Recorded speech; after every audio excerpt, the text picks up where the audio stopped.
جب گناہوں کا ارتکاب کرتا ہے تو اس کے اوپر عذاب الہی آتا ہے، اللہ رب العالمین کی طرف سے عذاب نازل ہوتی ہے، اور دوسرے نمبر پر اس انسان کی زندگی کو تنگ کر دیا جاتا ہے، تیسرے نمبر پر اس کا دل سیاہ ہو جاتا ہے، کالا ہو جاتا ہے۔ میرے عزیز ساتھیوں، اب انہی تین چیزوں کے بعد اب ہم دوسری طرف چلتے ہیں۔ اگر اللہ رب العالمین نے قرآن مجید کے اندر گناہوں کے نقصانات کی طرف اشارہ کیا ہے، گناہوں کے نقصانات کی طرف اگر اللہ کے نبی صلی اللہ علیہ وسلم نے رہنمائی کی ہے، تو آخر وہ کون سے اسباب ہیں جو ہم ان گناہوں سے بچ سکیں، اپنے آپ کو گناہوں سے بچا سکیں، اپنے آپ کو گناہوں سے روک سکیں؟ تو میرے عزیز ساتھیوں، اللہ رب العالمین نے قرآن مجید کے اندر اس کا حل بتایا ہے۔ اللہ رب العالمین نے قرآن مجید کے اندر اس کا حل بتایا ہے کہ اگر ایک انسان اس دنیا کے اندر گناہوں سے بچنا چاہتا ہے، اگر ایک آدمی اس دنیا کے اندر گناہوں سے اپنے آپ کو روکنا چاہتا ہے، تو اسے کون سا حربہ اپنانا چاہیے؟ کیونکہ ہم نے آپ لوگوں کے سامنے گناہوں کے نقصانات کو گنا دیے، اور کئی نقصانات ہیں، لیکن آج تین ہی نقصانات کو جانتے ہیں، اور ساتھ ہی ساتھ ہم یہ جاننے کی کوشش کریں گے کہ ہم اپنے آپ کو گناہوں سے کیسے بچا سکتے ہیں۔ اللہ رب العالمین نے سب سے پہلے نمبر پر اگر ایک انسان گناہوں سے بچنا چاہتا ہے تو اسے چاہیے کہ وہ اللہ رب العالمین کے اوپر ایمان لے آئے، اللہ رب العالمین کے اوپر یقین کے ساتھ عمل کرنا شروع کرے۔ اللہ رب العالمین قرآن مجید کے اندر ارشاد فرماتا ہے اور دنیا والے انسانوں کو آگاہ کر رہا ہے کہ اے دنیا والے لوگوں، اگر تم اس دنیا کے اندر اپنے آپ کو گناہوں سے بچانا چاہتے ہو، اگر تم اس دنیا کے اندر اپنے آپ کو گناہوں سے روکنا چاہتے ہو، گناہ کے کاموں سے اپنے آپ کو بچانا چاہتے ہو، تو ان چیزوں کے اوپر عمل کرو۔ اللہ رب العالمین کہہ رہا ہے وَمَن يُؤْمِن بِاللَّهِ يَهْدِ قَلْبَهُ۔ اللہ رب العالمین اس آیت کریمہ کے اندر بیان کر رہا ہے، اور سب سے پہلے نقطے کی طرف اشارہ کر رہا ہے، سب سے پہلے سبب کی طرف اشارہ کر رہا ہے کہ دنیا والے لوگوں، اگر تم اپنے آپ کو گناہوں سے بچانا چاہتے ہو، اگر تم اپنے آپ کو بدکاری کے کاموں سے بچانا چاہتے ہو، تو سب سے پہلے اللہ رب العالمین کے اوپر ایمان لے آؤ، کیونکہ اللہ رب العالمین اس آیت کریمہ کے اندر بیان کر رہا ہے وَمَن يُؤْمِن بِاللَّهِ يَهْدِ قَلْبَهُ۔ اللہ رب العالمین کہہ رہا ہے کہ جو انسان اللہ رب العالمین کے اوپر ایمان لے آتا ہے، اللہ رب العالمین کے اوپر ایمان لے آتا ہے، اللہ رب العالمین کو اپنا حاجت روا مان لیتا ہے، اپنا مشکل کشا تصور کر لیتا ہے، تو اللہ رب العالمین ایسے لوگوں کے دلوں کو ہدایت کی طرف گامزن کر دیتا ہے، ایسے لوگوں کے دلوں کو ہدایت کی طرف گامزن کر دیتا ہے، ایسے لوگوں کے دلوں کو صحیح راستے کی طرف گامزن کر دیتا ہے۔ میرے عزیز ساتھیوں، پتہ یہ چلا اس آیت کریمہ سے ہمیں یہ بات واضح ہوئی کہ جو انسان اللہ رب العالمین کے اوپر ایمان لے آئے گا، وہ انسان اپنے آپ کو گناہوں سے بچا لے گا، اپنے آپ کو بدکاری کے کاموں سے روک لے گا۔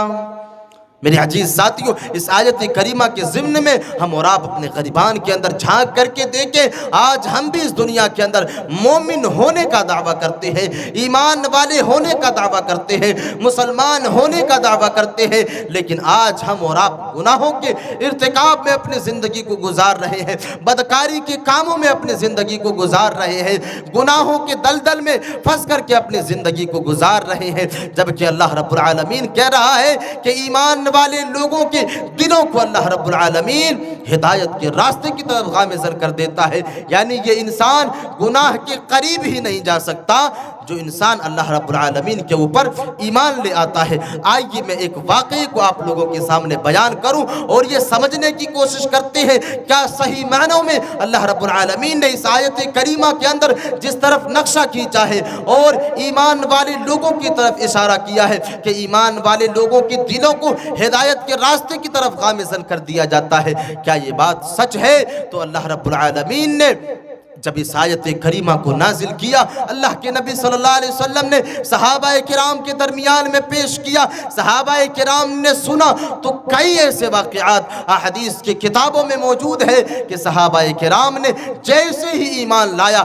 اپنے آپ کو گناہوں سے روک لیا، اپنے آپ کو بدکاریوں سے روک لیا۔ ایک حدیث کے اندر آتا ہے کہ مرثد ابن ابی مرثد رضی اللہ تعالی عنہ، یہ وہ جلیل القدر صحابی ہے، یہ وہ صحابی رسول ہے جس صحابی رسول نے آخری نبی جناب محمد رسول اللہ صلی اللہ علیہ وسلم کے دعوت پر لبیک کہتے ہیں، اللہ کے نبی صلی اللہ علیہ وسلم کے اوپر ایمان لے آتے ہیں، کلمہ لا الہ الا اللہ کا اقرار کر لیتے ہیں اور اسلام کے دائرے کے اندر داخل ہو جاتے ہیں، ایمان لے آتے ہیں۔ میرے عزیز ساتھیوں، ایمان لے آنے کے بعد مرثد ابن ابی مرثد رضی اللہ تعالی عنہ سرزمین مدینہ تشریف لے جاتے ہیں۔ اللہ کے نبی صلی اللہ علیہ وسلم مرثد ابن ابی مرثد کو حکم دیتے ہیں کہ اے میرے صحابی رسول، اے میرے صحابی، جاؤ مکہ کے اندر کچھ غریب انسان قید میں ہے۔ کفار مکہ نے کچھ غریبوں کو، کچھ مسکینوں کو، کمزور لوگوں کو اپنے قید خانے میں بند کر کے رکھا ہے، تمہاری ذمہ داری یہ ہے کہ تم ان لوگوں کو ان کی قید سے نکال کر کے لے کر کے آؤ۔ مرثد ابن ابی مرثد اللہ کے نبی صلی اللہ علیہ وسلم کے حکم کو سننے کے بعد سرزمین مکہ کی طرف نکل جاتے ہیں۔ مرثد ابن ابی مرثد جب مکہ کے اندر پہنچتے ہیں، رات کی تاریکی میں کمزور لوگوں کو رہا کروانے کے لیے، کفار مکہ کے چنگول سے جو ہے کمزور مسلمانوں کو نکالنے کے لیے رات کی تاریکی میں ایک دیوار کے اوپر چڑھ رہے ہیں اور اپنے جو ہے مسلمان بھائی کو رہا کرنے کے لیے اسے اس کفار مکہ کے چنگول سے نکالنے کے لیے ایک دیوار کے اوپر چڑھ رہے ہیں۔ اتنے میں سرزمین مکہ کی ایک عورت کی نظر مرثد ابن ابی مرثد کے اوپر پڑ جاتی ہے۔ وہ عورت کہتی ہے کہ اے مرثد، تو کہاں چلا گیا تھا؟ میں تو تمہاری بنا اپنی زندگی کو نہیں گزار سکتا۔ حدیث کے اندر آتا ہے کہ مرثد ابن ابی مرثد یہ وہ صحابی رسول ہے جس نے ابھی جب اسلام کو قبول نہیں کیا تھا، جب جہالت کی حالت میں اپنی زندگی کو گزار رہے تھے، تو اسی عورت کے ساتھ جو ہے کفر کی حالت میں ناجائز تعلقات تھے۔ یعنی وہ عورت مرثد ابن ابی مرثد کو دیکھ لیتی ہے جن کے ساتھ ناجائز تعلقات اسلام کو قبول نہیں کیا تھا، اس سے پہلے تھی۔ تو اس عورت نے مرثد ابن ابی مرثد سے کہا کہ اے مرثد ابن ابی مرثد، تو کہاں چلا گیا؟ میں تو تیرے بنا اپنی زندگی کو نہیں گزار سکتا۔ مرثد ابن ابی مرثد سے کہا جاتا ہے کہ اے مرثد ابن ابی مرثد، بڑے ہی جو ہے غنیمت کی حالت میں مل گئے ہو، بڑے ہی فرصت میں مل گئے ہو، چلو میرے ساتھ رات کو گزار لو۔ مرثد ابن ابی مرثد جواب دیتے ہیں کہ اے عناق، میں تمہارے ساتھ اپنی رات کو نہیں گزار سکتا، کیونکہ میں نے ایسے دین کا کلمہ پڑھ چکا ہے، میں نے ایسے نبی کے اوپر ایمان لے آیا، میں نے ایسے اسلام کے دائرے کے اندر اپنے قدم کو رکھ دیا ہے جس دائرہ اسلام کے اندر آنے کے بعد اللہ رب العالمین نے زنا کو حرام قرار دے دیا ہے، بدکاری کو حرام قرار دے دیا ہے۔ اے عناق، میں تمہارے ساتھ رات نہیں گزار سکتا۔ میرے عزیز ساتھیوں، اس واقعے کے اندر غور و فکر کرنے کی کوشش کریں اور اس آیت کریمہ کو اپنے سامنے رکھیں اور اس واقعے کے اندر غور کریں۔ اللہ رب العالمین کہہ رہا ہے کہ جب ایک آدمی ایمان لے آتا ہے، جب ایک آدمی مومن بن جاتا ہے، جب ایک آدمی اللہ رب العالمین کے اوپر ایمان لے آتا ہے، تو ایسے لوگ گناہوں سے اپنے آپ کو بچا سکتا ہے۔ یہاں پر اس واقعے کے اندر بالکل یہی چیز ہمیں مل رہی ہے۔ مرثد ابن ابی مرثد کفر کی حالت میں جب اپنی زندگی کو گزار رہے تھے تو بدکاری کی حالت میں اپنی زندگی کو گزار رہے تھے، لیکن جیسے ہی دائرہ اسلام کے اندر آتا ہے، فوراً عناق کو جواب دے رہا ہے، اے عناق، میں تمہارے ساتھ رات نہیں گزار سکتا، کیونکہ اللہ رب العالمین نے اسلام کی دائرے کے اندر آ جانے کے بعد ایک مسلمان کے اوپر زناکاری کو حرام قرار دے دیا ہے، بدکاری کو حرام قرار دے دیا ہے۔ تو میرے عزیز ساتھیوں، جو انسان صحیح معنوں میں مومن ہوگا، جو آدمی صحیح معنوں میں ایمان لے آتا ہے، اللہ رب العالمین ایسے لوگوں کے دلوں کو ہدایت کے راستے کی طرف گامزن کر دیتا ہے اور ایسے لوگ اپنے آپ کو گناہوں سے بچا لیتے ہیں، ایسے لوگ اپنے آپ کو گناہوں سے روک لیتے ہیں۔ تو میرے عزیز ساتھیوں، سب سے پہلے نمبر پر اگر ہم اور آپ اپنے آپ کو گناہوں سے بچانا چاہتے ہیں، اپنے آپ کو بدکاریوں سے بچانا چاہتے ہیں، تو ضرورت اس بات کی ہے کہ ہم اور آپ ایمان کی حالت میں اپنی زندگی کو گزارنا شروع کریں۔ دوسری چیز، اگر ہم اور آپ اس دنیا کے اندر اپنے آپ کو گناہوں سے بچانا چاہتے ہیں تو نماز کی پابندی میں اپنی زندگی کو گزاریں۔ اللہ رب العالمین قرآن مجید کے اندر ارشاد فرماتا ہے اتل ما اوحی الیک من الکتاب واقم الصلاۃ ان الصلاۃ تنہی عن الفحشاء والمنکر۔ اللہ رب العالمین اس آیت کریمہ کے اندر بیان کر رہا ہے اور دنیا والے انسانوں کو یہ میسج دے رہا ہے کہ اے دنیا والے لوگوں، اگر تم اس دنیا کے اندر اپنے آپ کو گناہوں سے بچانا چاہتے ہو، اپنے آپ کو گناہ کے کاموں سے روکنا چاہتے ہو تو نماز کی پابندی میں اپنی زندگی کو گزارو۔ اللہ رب العالمین کہہ رہا ہے اتل ما اوحی الیک من الکتاب واقم الصلاۃ ان الصلاۃ تنہی عن الفحشاء والمنکر۔ بے شک یہ نماز تمہیں گناہوں سے روکتی ہے، بے شک یہ نماز تمہیں بدکاریوں سے روکتی ہے۔ اپنے آخری نبی جناب محمد رسول اللہ صلی اللہ علیہ وسلم کو حکم دے رہا ہے کہ اے میرے نبی آپ اس کتاب کی تلاوت کریں جس کتاب کو آپ کے اوپر نازل کیا گیا ہے۔ اتل ما اوحی الیک من الکتاب واقم الصلاۃ، کتاب کی تلاوت کریں اور ساتھ ہی ساتھ نماز کو قائم کریں۔ نماز کو اس لیے قائم کریں کیونکہ یہ نماز تمہیں بدکاریوں سے روکنے والی ہے، یہ نماز تمہیں برائیوں سے روکتی ہے، یہ نماز تمہیں گناہ کے کاموں سے روکتی ہے، یہ نماز تمہیں گناہوں سے روکتی ہے۔ میرے عزیز ساتھیوں، ہم اور آپ اسی دنیا کے اندر مشاہدہ کر سکتے ہیں جو آدمی نمازی ہے، جو آدمی نماز پڑھتا ہے، وہ انسان جب گناہوں کے قریب جاتا ہے، وہ آدمی جب گناہوں کے قریب جاتا ہے تو اس کے دل کے اندر خیال آتا ہے کہ میں تو پانچوں وقت نماز پڑھنے والا انسان ہوں، میں تو رب کائنات کی طرف بلاوا آنے کے وقت ہم مسجد کے اندر حاضری دیا کرتے ہیں، رب کائنات کے سامنے سجدہ کرتے ہیں، بھلا ہم گناہوں کے کاموں کو کیسے ارتکاب کر سکتے ہیں؟ تو میرے عزیز ساتھیوں، جو آدمی نماز کی پابندی کرتا ہے، نماز کی پابندی میں اپنی زندگی کو گزارتا ہے، اللہ رب العالمین کہہ رہا ہے کہ یہ نماز تمہیں برائیوں سے روکتی ہے، یہ نماز تمہیں بدکاری سے روکتی ہے۔ اب کوئی انسان یہ سوال کر سکتا ہے، اب کوئی انسان یہ پوچھ سکتا ہے کہ آخر نماز کے اندر اتنی پاور کہاں ہے کہ ایک انسان کو نماز برائیوں سے روک سکے، نماز ایک انسان کو گناہ کے کاموں سے روک سکے؟ میرے عزیز ساتھیوں، اس کو ایک مثال سے سمجھنے کی کوشش کریں، اس کو ایک مثال سے سمجھیں۔ میرے عزیز ساتھیوں، جب ایک انسان اس دنیا کے اندر بیمار پڑ جاتا ہے، جب ایک آدمی اس دنیا کے اندر بیمار پڑ جاتا ہے اور ڈاکٹر جب اسے دوائی دیتے ہیں تو ڈاکٹر یہ تلقین کرتا ہے کہ اس دوائی کو ٹائم ٹو ٹائم لیا جائے اور اس دوائی کے کھانے کے بعد کسی ایسے اشیاء کا خورد و نوش نہ کیا جائے جو دوائی کے پاور کو زائل کر دے۔ میرے عزیز ساتھیوں، جب ایک انسان ان دو چیزوں کو مان کر کے دوائی کا استعمال کرتا ہے تو دوائی کے اندر وہ پاور آتی ہے کہ وہ دوائی اس کی بیماری کو دور کر دیتا ہے۔ تو میرے عزیز ساتھیوں، نماز کے اندر بھی پاور ہے۔ اللہ رب العالمین نے نماز کے اندر وہ روحانی طاقت رکھی ہے کہ جب ایک آدمی نماز پڑھتا ہے، نماز کی پابندی میں اپنی زندگی کو گزارتا ہے، قرآن اور حدیث کے اصولوں کے مطابق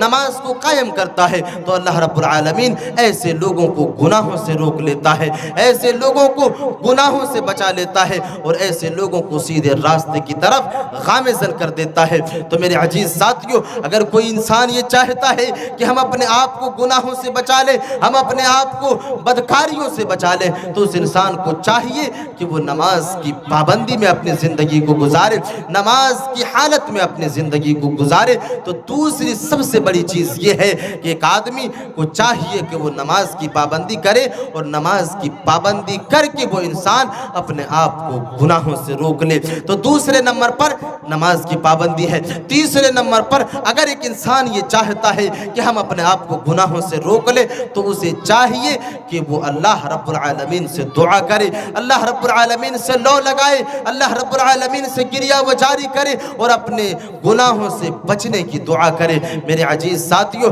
حضرت یوسف علیہ السلام کے بارے میں رب کائنات نے قرآن مجید کے اندر واضح کیا۔ جب عزیز مصر کی بیوی نے حضرت یوسف علیہ السلام کے ساتھ بدکاری کرنے کی کوشش کی تو حضرت یوسف علیہ السلام نے اللہ رب العالمین سے دعا کی کہ اے میرے پروردگار عالم، اگر تو نے ان لوگوں کے دلوں کو نہیں پھیرا، اے میرے پروردگار عالم اگر تو نے مجھے اس گناہ کے کاموں سے نہیں بچایا تو یقیناً میں جاہل لوگوں میں سے ہو جاؤں گا، میں بدکار لوگوں میں سے ہو جاؤں گا۔ قال رب السجن احب الی مما یدعوننی الیہ، اللہ رب العالمین نے اس کا نقشہ قرآن مجید کے اندر کھینچا۔ حضرت یوسف علیہ السلام نے کہا کہ اے میرے پروردگار عالم، مجھے قید خانہ پسند ہے، مجھے جیل میں جانا پسند ہے، لیکن میں عزیز مصر کی بیوی کے ساتھ بدکاری نہیں کر سکتا، گناہ کے کاموں میں نہیں جا سکتا۔ میرے عزیز ساتھیوں، رب کائنات نے حضرت یوسف علیہ السلام کی دعا کو قبول کیا